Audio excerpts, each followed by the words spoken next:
Hello and welcome to another edition of Selling Life and Annuities.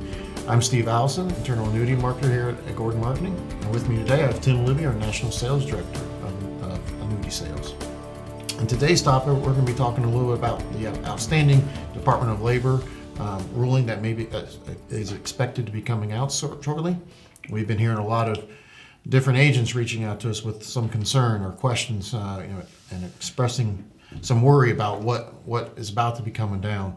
So, with that, what do we know as of today, Tim? Well, Steve, what do we know as of today? What we know is that there's a great deal of uncertainty still. Yes. The rule has not come down, but we are anticipating that something may be understood better about it in the not too distant future. We're here at the beginning of April, and there's concern that something may come out.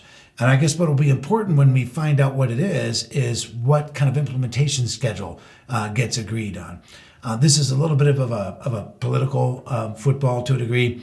Republicans, Democrats might not be seeing eye to eye on this very issue. And it's not just Republican versus Democrat, though there is some alignment along those lines. But something is likely to pass. And what's most important is going to be what the implementation schedule is that we come up with. The concern is that implementation might be something that they don't give us a lot of time to do. And the insurance carriers that we work with, our resources, with the AmeriLife and all that, have us as probably plugged into the information that's available as there is available on the market. There's just not a great deal of certainty about it yet. The implementation schedule will be important.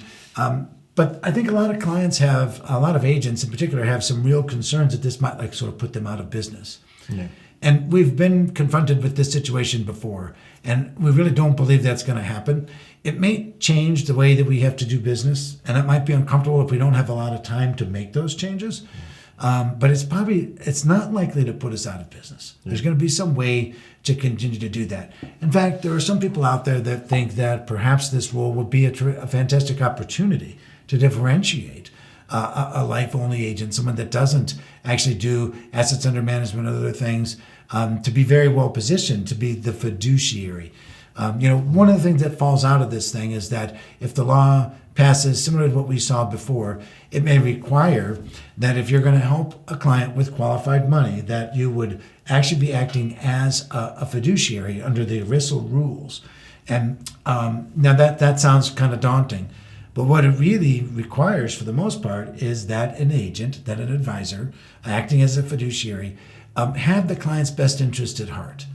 And we'd kind of like to think that the vast majority of people in the business that are selling annuities and index annuities and helping clients with a retirement plan, that they are acting in the client's best interest on a pretty consistent basis. We'd like to think. Yeah, that's what I was about to say. I was like, we've had this kind of come out before, almost like threatened with new information on the Department of Labor ruling. So, what can we look for? I guess you can say some agents probably do feel somewhat helpless or hopeless. Well, they can, though I don't know that that's necessary. There may be an opportunity to actually increase their ability to help clients and to be able to stay on the safe side of it given the new rules.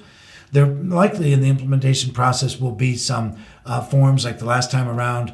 As an industry, we were toying with the FTE 8424 form. That was a way to help address and document, if you will, that the client's best interests were there. There also may be an opportunity to disclose compensation when you're talking about qualified money, which we've done before. That wouldn't probably be the end of the world. Many times clients have a pretty good idea of what that situation is anyway. So there are some components to it, but the big thing is we just don't know yet. So I would say don't be overly anxious about it. I don't think there's any need for hopelessness around this. And the biggest thing is that I think things are going to move relatively quickly. That's been in the works for a while. So I guess the fundamental message is sort of stay tuned. Know that we are plugged into our resources and all the carrier partners that we have in AmeriLife that we work with.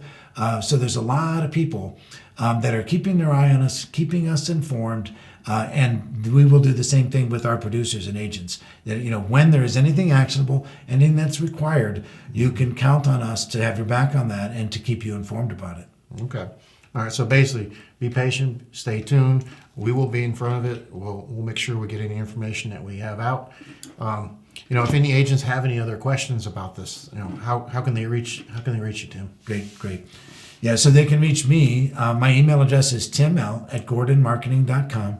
My direct phone number is 330-283-6140.